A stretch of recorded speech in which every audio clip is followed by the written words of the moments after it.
Welcome to Coming to Know Yourself. Today I want to have a conversation about the infamous hell.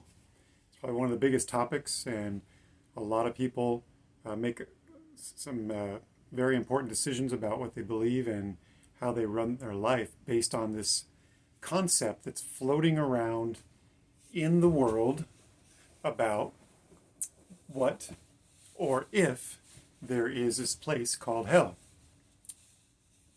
And I want to start off by ripping the Band-Aid off and saying that hell, in the sense of religion and what we can consider hell to be, it's not the case.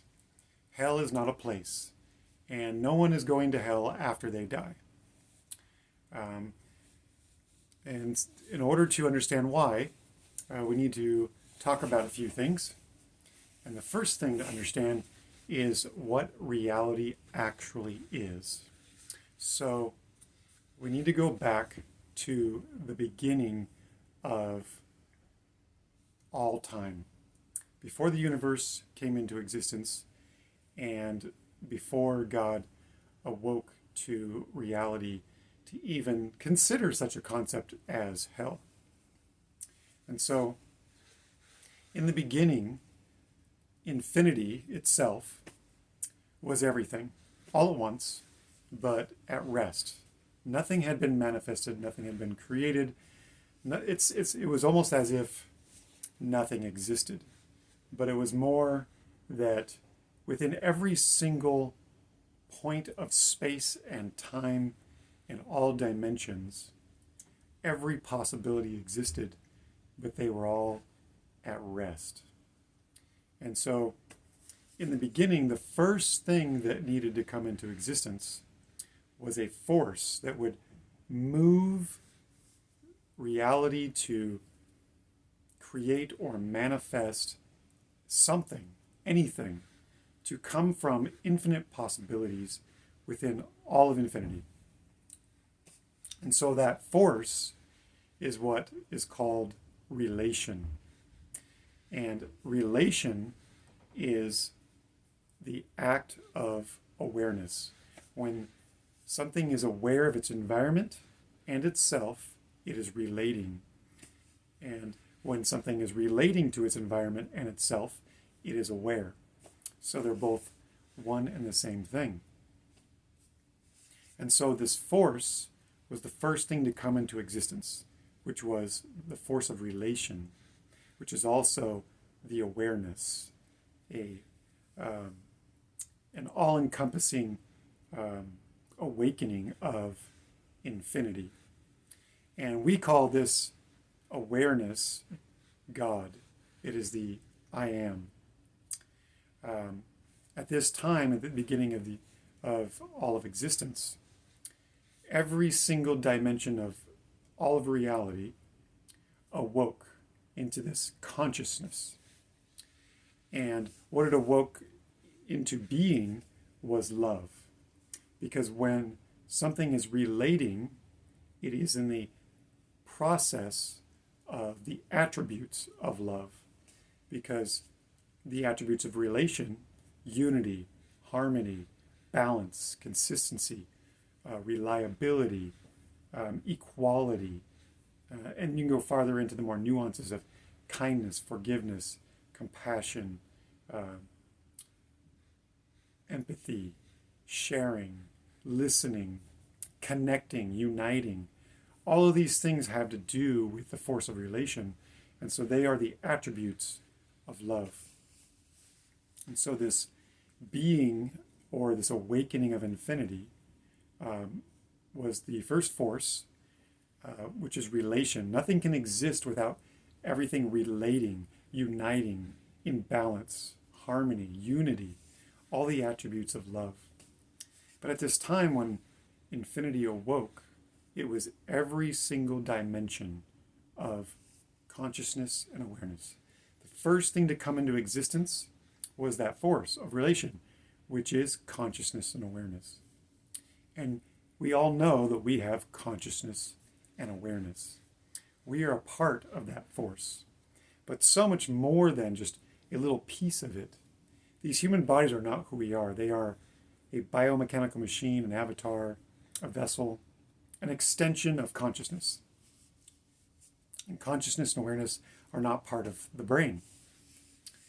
Conscious and awareness is the force of all existence. Everything exists because of conscious and awareness, and the physical universe literally is expressions of consciousness. So all there is conscious and awareness, which is consciousness is the light, and awareness is the energy which transforms all of existence. And in the beginning, all of us were one with this force called God. And so it was like every dimension of possibility within infinity was all aligned into a single plane of existence. But this being, or of infinity, that awoke, did not want to be the only being, to have all of infinity to itself.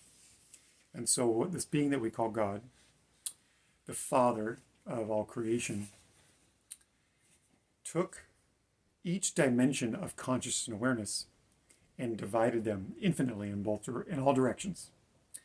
Infinitely in all the negative polarities of consciousness, and infinitely in all the positive polarities of consciousness. And so what God did was he separated the dimensions of conscious awareness, which are actually the dimensions of mind. Mind is not in the brain.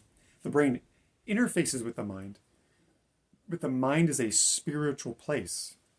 And each one of us has our own mind, our own spiritual place. In the Bible, the mind is referred to as the kingdom. And so the mind is a spiritual domain, a spiritual dimension. And when God separated all of the dimensions of consciousness, because infinity goes on forever, each one of us is one of those dimensions, an exact copy of God. Just like in Psalms 82:6, where it says, "We are children of the Most High, but we will die like men, We're not actually a man or a woman. These human bodies are just machines, biomechanical machines. We're pretending to be these human beings. So we'll die like a man, and we will fall like one of the princes." In other words, to be a prince is, the word prince comes from principalities in the Bible. And principalities are the principles of consciousness, the forces and attributes and powers of consciousness. And so when we fall from that state of consciousness, our principalities, our principles of consciousness also fall from that high state of being that God exists at. Because we're here to come to know ourselves and make this identity of conscious awareness our own individual identity. Otherwise, we're just a copy of God, an exact likeness. Just like it says in Genesis that God made man in his own image, in his exact likeness. So we were an exact copy, but it's not, an image of like a body or a form to look at. It is an image within the mind that formulates consciousness to experience and be literally God. And so to look through God's eyes, to see through the lens of God's reality, which is to experience life as heaven, as bliss, as perfect love, as inner peace, complete emotional independence, unconditional love. That's where in the Bible it refers to the kingdom of heaven, the kingdom being the mind, and heaven being that image that God made us in, his likeness, a state of consciousness. Heaven is a state of consciousness, and so is hell.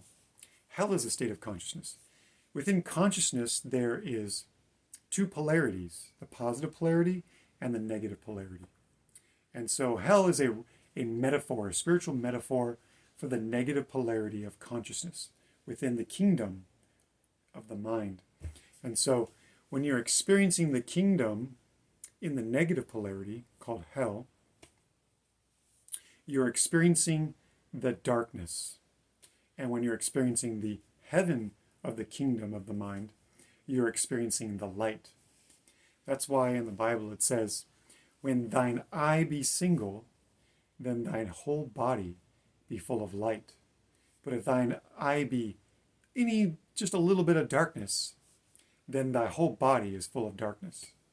So basically what it's saying is, when your perception, your consciousness, is all of the positive polarity, the original image we were made in, then you will be filled with the light of full consciousness.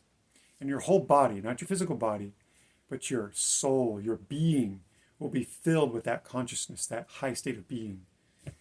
And if you have a little bit of darkness as you, if you are being the negative polarity, the hell, then your whole body is full of darkness because you're in the suffering, you're in the negative polarity.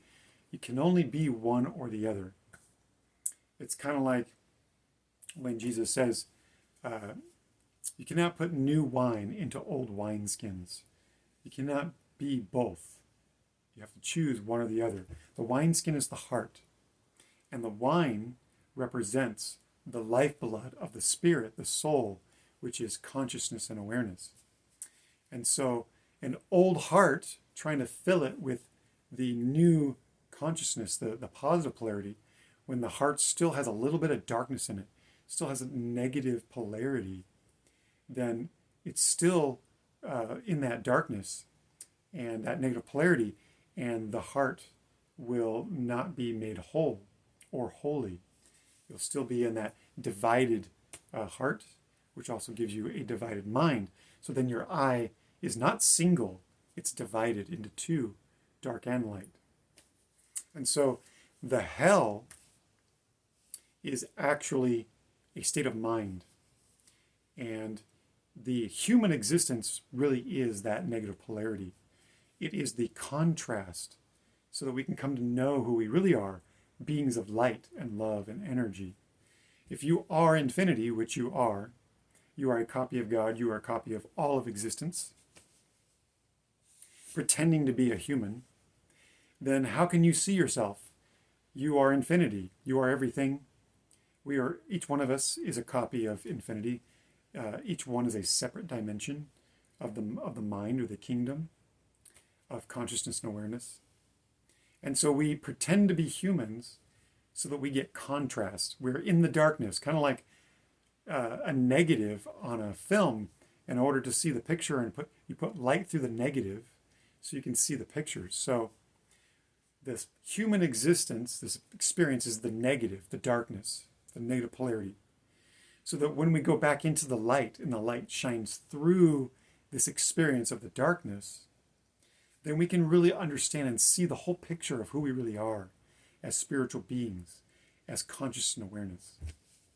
We don't actually have a physical body. We are just pure energy, beings of light, which is consciousness, and beings of energy, which is awareness. If you could see your real body, you would look like the entire physical universe. The physical universe is a metaphysical model of the mind. And the solar system that we are living on as humans is actually the system of our soul. It's what our actual celestial body would look like if we could see our spiritual being. And the sun would be the light. It would be what we would look like as the self, the I am, the one we refer to as I. And so, in the Bible it says the earth is the devil's domain. And, the devil is also a metaphor. Any being can be the devil. And so, devil is the word backwards for lived. You once lived, and those who choose the darkness completely choose death. They no longer are living. They have lived, and now they are not. And evil is the opposite of live. It is death. And so the devil is a metaphor for the evil heart and the death of the soul, because the soul once lived and now it's in the darkness and it no longer is living. And so there are those in the dimensions of consciousness that have chosen the negative polarity entirely and chosen to make their body full of darkness. And they are on earth as well. And in the scriptures it talks about where Jesus says, those who are first will be last, and those who are last will be first. And what he's referring to is those who are selfish and decide to take over this world and live in the darkness, who are first to have everything at their disposal here. They will be the last to enter the light and return to that state of consciousness of heaven. And those who put themselves last and humble themselves and put their ego down and walk the narrow path and give up their human identity, the darkness, the polarity, the negative polarity, they will be first to reach the kingdom of heaven because they are heading that direction. And so you literally are everything. There isn't a place to go to be in hell. There isn't some evil devil person that's waiting for you to put you in hell and judge you. And the force of all of existence is unconditional love. And when this journey is over, there will be no judgment or place to put you in hell. And God isn't going to judge you or hate you or make you afraid or make you feel terrible about everything and make you suffer and burn in hell. And the burning is a metaphor for the fire of consciousness, the regret of being in that negative polarity and not finding yourself back in the light. The lake of fire in the Bible, the lake represents the mind. The mind is an infinite sea of energy. And when it's on fire, it's a suffering, a state of suffering of consciousness, of regret, of sorrow. And so the Bible is literally all spiritual metaphors. They may use words of the day and metaphors, parables to explain the spiritual, but they are not literal. And that's where the wide path destroys the scripture's meanings, where Jesus says the wide path leadeth to destruction, and the narrow path few that find it, and it is the way. And the narrow path is that understanding the mysteries between the lines of the scriptures, of seeing the metaphors for what they truly are. Just like Jesus says, those who are worthy of my mysteries, I share the true meanings. But those who see but do not see, and hear but do not hear, I give them parables. But for you, I share my mysteries. And the mysteries is the hidden meaning between the lines, the hidden context of what his words really mean. And what he's really referring to in all his words is the mysteries of consciousness and awareness, how to come back to your true self. And we'll talk about that more, but right now we're just talking about the concept of hell. And I am an awakened spiritual being. I have returned to my dimension of mind. I live every day awake in my spiritual dimension. I see this reality for what it really is. I have been restored all of the knowledge of consciousness and awareness, and I see all of reality as it is. And so I know for a fact that there is no hell in the traditional sense of religion. Just the same as there is no place called heaven to go to. Heaven is a state of consciousness. And there's more to talk on that, but Jesus' way, the truth, and the life is more than just forgiveness. The narrow path of the way is to follow him, and he leads through his teachings how to restore us back in that light of truth, which is the image that God made us in. That's why Jesus says, and you shall know the truth, and you shall be set free. You'll be set free of your human identity, the negative polarity, the suffering. You will be restored in the light, and you will be a being of love again when you fully come to know that truth of who you are as a spiritual being rather than a human being. But on earth right now, it's very obvious that there's a lot of suffering. And the reason why there's a lot of suffering is there are beings on this planet who have chosen to be that devil, that evil consciousness. And they are trying to bring their way of consciousness into being the only way of being. They're trying to bring this place into darkness, to create literally a hell on earth, where they are absolutely in control and in power, and that the light and the love is no longer the dominance in this world. And that's why it's so important for us to focus on love and light and make that very strong on earth. Because earth is the battleground for the light and the dark. Earth is the spiritual battleground, and it's a spiritual battle for our souls, and we are the ones that are responsible for taking care of our souls and not falling into that darkness and restoring the light within us on the narrow path of the way to that truth, to discover that eternal life again, which is that image that God made us in, his likeness, to set us free from the negative polarity of the human experience and to come back to that positive polarity of the light, the love, the single, consciousness, the single perception of reality. And so hell is on earth, and it's time to make the light, the love, more important than the darkness. There is no hell waiting for anyone. When the Bible talks about judgment, the day of judgment, it's not talking about when you die and you're judged, and it's not talking about some reckoning on earth where all the souls are judged and God's going to come down on everybody. The day of judgment is the day that we wake up as spiritual beings and come to know ourselves, and we free ourselves from the negative polarity of the human life. And in that perspective, we look at the way we've been living our life, and we wake up to who we really are in that truth and see our human life in that true light of love. And we're able to see with righteous judgment. And that's the day of judgment, is the day we wake up and begin our journey to come back to ourselves and cleanse our souls through the way to that truth.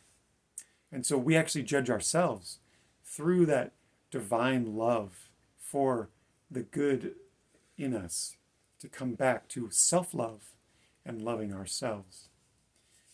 So the question is, what do we do with the rest of our lives when there really isn't a hell and religion has mistakenly misinterpreted the scriptures literally instead of spiritually?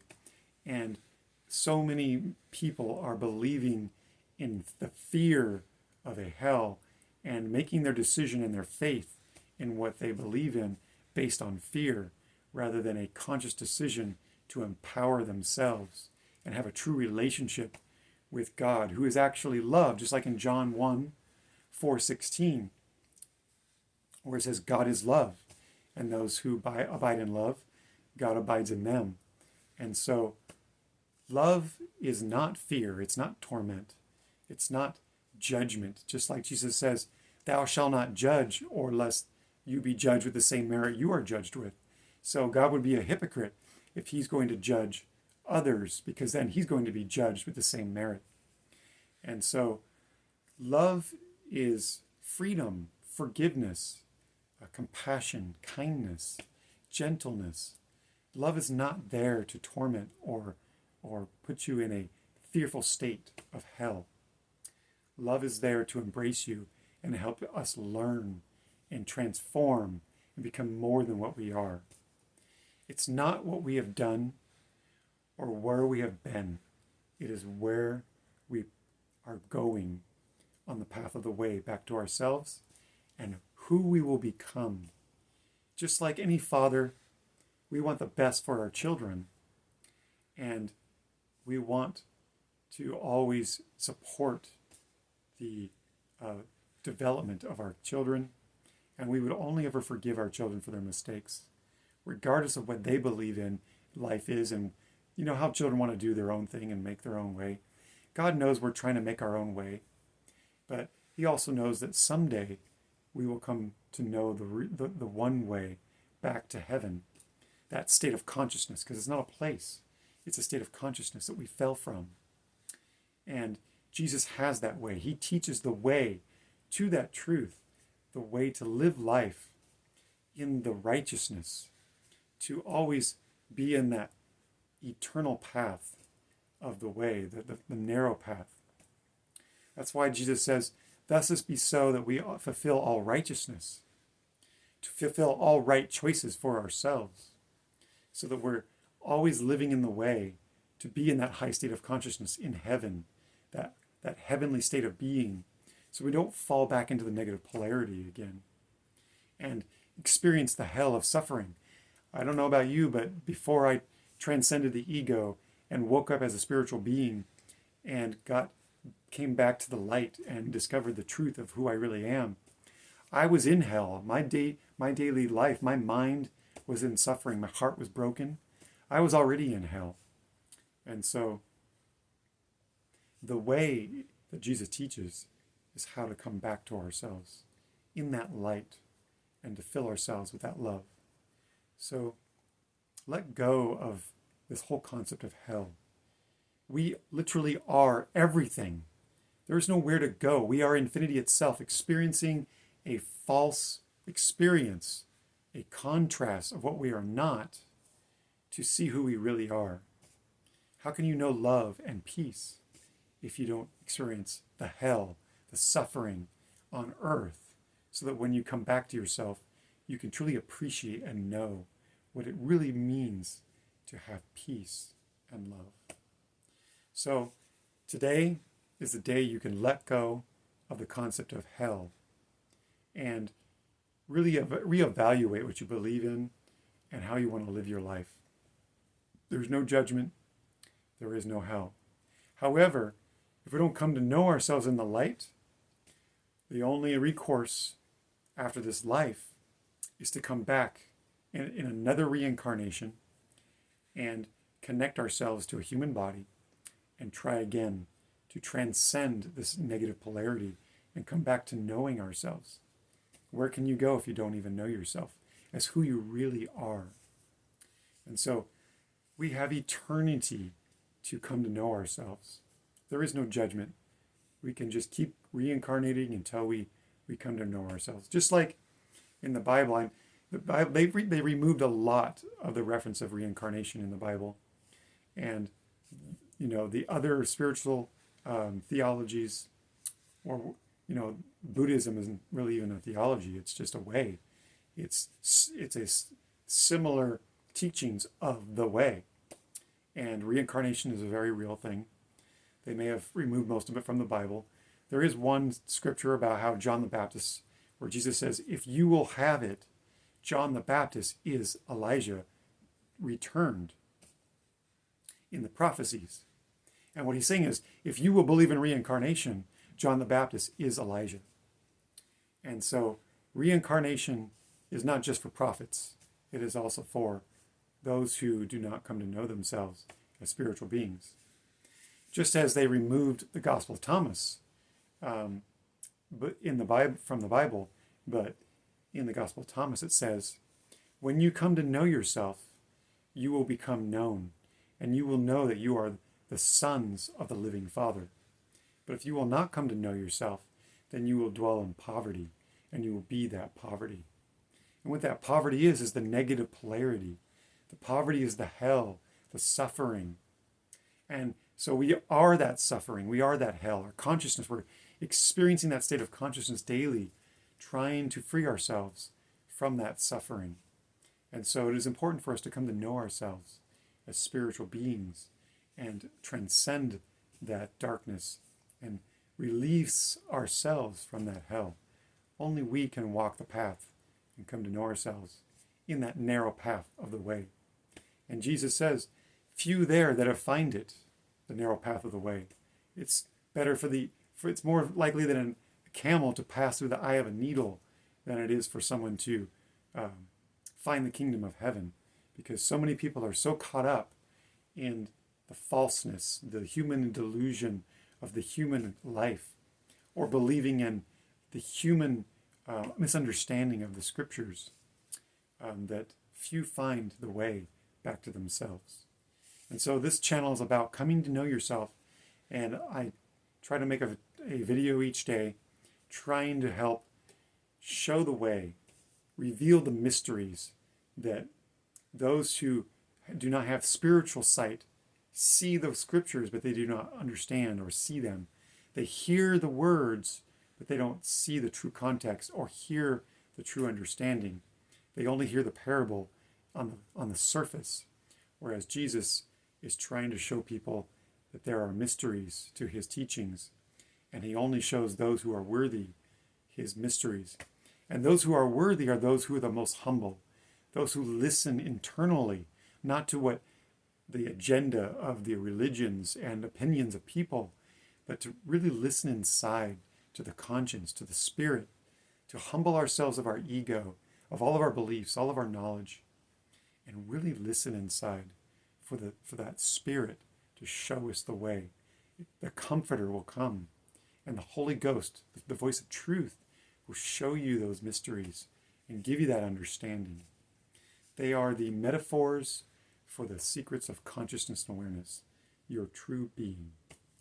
So until the next video on coming to know yourself, this one's about there is no hell, there is no judgment, but what you judge yourself when you wake up and you begin your journey home through the tribulation of overcoming your own darkness, your own trauma, your own living hell inside your mind, your spiritual kingdom, your dimension of consciousness and awareness. My sympathies to your suffering, and I work daily while I live and also work a full-time job to try to bring the truth of coming to know yourself, of Jesus' teachings, of the way, the truth, and the life back into the light and reveal their mysteries and unveil the hidden context. Until then, take care, and I send you my love and my peace.